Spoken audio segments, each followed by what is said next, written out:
Most people can't just calm down because calm isn't a decision. It's a state the body allows when it detects safety, enough energy, and enough time. When the nervous system decides something is urgent, it doesn't ask permission. It reroutes attention, breath, muscle tone, and memory toward protection. That rerouting is the hijack, and it's why relax can make things worse. Here's the pattern. You're tense. Someone says, just calm down. And instead of settling, everything spikes. Your jaw tightens. Your chest feels crowded. Your thoughts get louder. Not because you're failing, but because your system just heard pressure. Another demand. Another thing to get right. There's a simple rule that explains it. The part of the brain that follows instructions is not the part currently driving the car. By the time you notice anxiety, the body has often been voting urgent for a while. That's why you can logically know you're safe and still not feel safe. Safety isn't a conclusion, it's a sensory experience. Try a quick self-check. No overthinking. If you take a slow breath right now, does your body soften or resist? If you try to drop your shoulders, does it feel neutral or strangely threatening? When you try to clear your mind, do thoughts slow down or speed up? If you felt resistance, that doesn't mean something is wrong. It means your system is prioritizing protection over comfort. That's a functional choice, even when it's inconvenient. In psychology, this is often explained as shifting out of a workable range and into survival mode. Inside that workable range, stress can exist and thinking still works.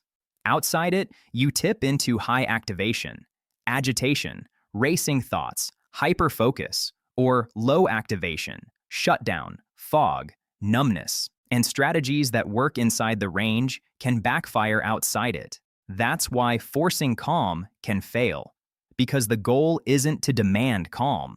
The goal is to return to a range where calm becomes possible. Here's the second piece that changes everything. The nervous system doesn't calm down because it's told to. It calms down when it receives enough evidence of safety to lower its guard. Evidence, not affirmations, not "I should be fine." Evidence. Evidence can be external. Quieter room, softer lighting, a steady voice, predictable routine, or internal, steady exhale, grounded posture, relaxed hands, enough food, sleep, hydration. Thoughts can help too, but when you're hijacked, thoughts are rarely the first domino. They're more like the third or fourth. Most people try to skip to the end. They try to think their way into a body state. That can feel like yelling instructions into a storm. And there's a counterintuitive point most people miss.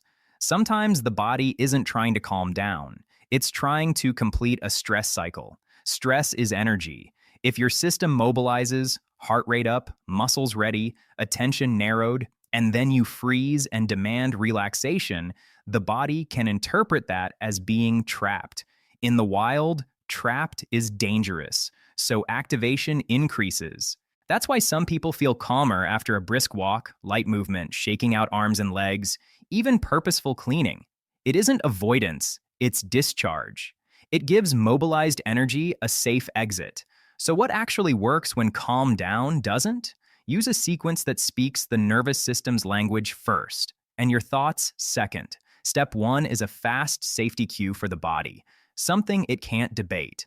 One option is 2 cycles of a physiological sigh. Inhale through the nose, then add a second small inhale, then exhale slowly through the mouth like you're gently fogging a mirror. 2 rounds, not 10. The goal isn't a breathing ceremony, it's a downshift signal. Another option is orienting. Turn your head slowly and let your eyes land on ordinary, neutral details. The edge of a doorway, the grain of a table, a plant, the exact shade of the wall. The nervous system is always scanning for threat. You can feed it real-time data that says, "No threat found." Another option is steady pressure, a hand on the chest and another on the abdomen, or a firm self-hug. Pressure acts like a boundary the body often trusts. Another option is gentle movement. Stand up and walk slowly for 60 seconds. Feel the ground under your feet. Let your arms swing. Move like you're telling the system, "We have space, We have time. Pick one. Do it for 20 to 60 seconds, and then step 2. Step 2 is giving the mind a job that matches your current state. When you're hijacked, the mind hates vague commands like be calm. It does better with concrete tasks and clear boundaries. So label what's happening in neutral language. Not dramatic, not insulting, just accurate. This is a stress response. My system thinks something is urgent. I'm in activation, not danger. That last line matters. Activation is not the same thing as danger. The body can be loud while life is safe. If a single sentence helps, use this. My body is trying to protect me, and I'm teaching it this moment is safe enough. Safe enough, not perfect. The nervous system doesn't require perfection. It requires enough. Labeling works because it shifts you from being inside the storm to observing the storm. It doesn't erase the feeling, it organizes it. And organization reduces chaos. That's the core sequence. One body cue, one mind cue. But the bigger win is reducing how often the hijack happens in the first place. Most hijacks have 3 hidden contributors. First is baseline load. If you're under-recovered, sleep debt, irregular meals, dehydration, too much caffeine, nonstop stimulation, your threshold for urgent drops. Small stressors feel big because the buffer is gone. Second is ambiguity. The nervous system hates unclear signals, unclear expectations, unclear timelines, unclear relationships. Living in maybe keeps the system on watch. Third is learned association. The body learns patterns. If overwhelm keeps happening in meetings, a calendar notification can spike your pulse before you even think. If conflict keeps happening at home, a door closing can trigger the whole system. This isn't weakness, it's conditioning. The system remembers what hurt and tries to prevent it. So here are 3 versions of a practical plan, depending on what kind of day it is. Minimum viable is the day you're tired, busy, or skeptical. 2 to 5 minutes. Reduce input. Dim the lights, lower the volume, put the phone face down, step into a quieter space. Not forever, just long enough to stop feeding alarms. Add 1 safety cue, 2 physiological sighs, orienting, pressure, or a slow walk. Then restore agency with 1 tiny action. Agency is the feeling you can affect your environment, even slightly, and agency reads as safety. Drink water, eat something with protein, change into different clothes, wash your face, open a window, set a 10-minute timer, and do 1 contained task. Not to be impressive, but to prove you're not trapped. That's minimum viable. Standard version is 10 to 15 minutes when you want a real shift. Reduce input, then do 2 minutes of gentle movement. Nothing heroic. Walking, stretching, shaking out tension. Let the body finish what it started. Then do a few minutes of breathing with a longer exhale. Inhale softly, exhale slower. If counting feels stressful, don't count. Just make the exhale longer than the inhale. Then do a 3-minute brain dump. Write everything your mind is trying to hold. Messy is fine. The purpose is to stop your working memory from acting like a stressed storage unit. Then close the loop with a simple ritual. A warm lamp, a shower, a cup of tea, 1 calm song, tidying 1 small surface. Ritual signals completion. Completion signals safety. That's standard. Upgrade version is for high performers and chronic overthinkers. The people who don't just want to survive hijacks, but want a nervous system that's harder to hijack. The upgrade has 3 trainings: recovery, interoception, and boundaries. Recovery means scheduling downshifts the way you schedule work.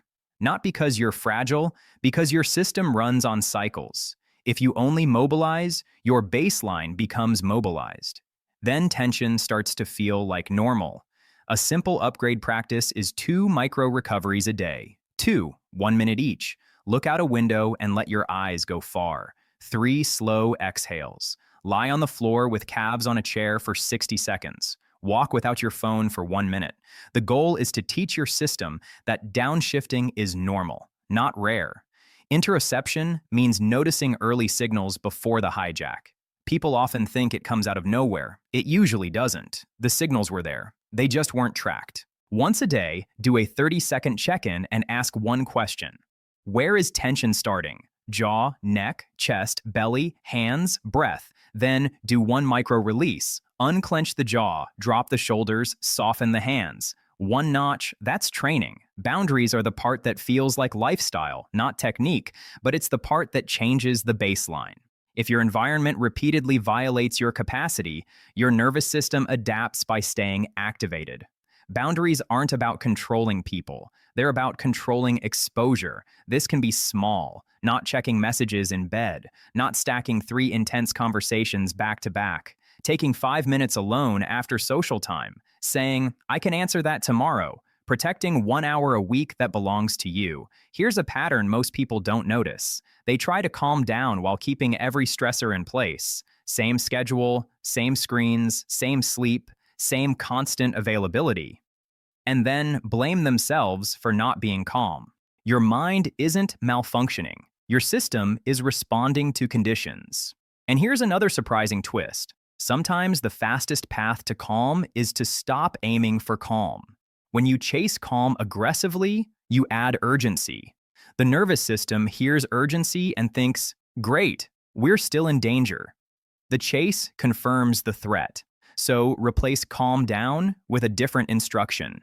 Slow down, widen, soften, downshift 1 notch. These are behavior cues. They don't require calm first. They create calm later. There's also a social layer that matters. Humans are wired for co-regulation. Nervous systems borrow safety from each other. Tone of voice, facial expression, pacing, warmth. These are real inputs. That's why harsh self-talk escalates things. Harshness is a threat cue, even when it comes from inside. So when activation hits, use a steady coach voice instead of a manager voice. Okay, we're activated. That makes sense. We're going to downshift 1 notch. 1 breath, 1 step. The word one matters. It shrinks the task. Small tasks feel survivable, and if someone else tells you to calm down, it's okay to ask for a better cue. I don't need solutions yet. I need a softer tone. Or, can you just sit with me for a minute? That's not dramatic. That's specific. Because the nervous system hijack isn't a character flaw. It's a protective reflex. And modern life is full of urgency cues that mimic danger. Notifications, deadlines, social evaluation, uncertainty, noise, constant input. If you're sensitive to that, it doesn't mean you're weak. It often means you're perceptive. Your system notices more, processes more, carries more. The goal isn't to numb it. The goal is to give it recovery, structure, and evidence of safety so it stops ringing the alarm for every gust of wind. So the next time just calm down doesn't work. Don't treat it like a personal failure. Name the state. I'm activated, not broken. Reduce input, even briefly. Give the body 1 clear safety cue. Then give the mind 1 job it can do. Label. Choose 1 next step. Close the loop. Not perfectly calm, just steadier, more present, safe enough. And the more often you practice that downshift, even on good days, the less dramatic the hijack becomes on hard days. Because calm isn't something you force. It's something you allow. Once your nervous system finally believes you. The old advice was built for a world where you picked 1 lane, stayed in it, and slowly became the person who does that. But the future doesn't reward single-lane certainty the way it used to. It rewards people who can move across domains without losing credibility, people who can learn fast, translate between groups, and build things that don't fit inside 1 job title.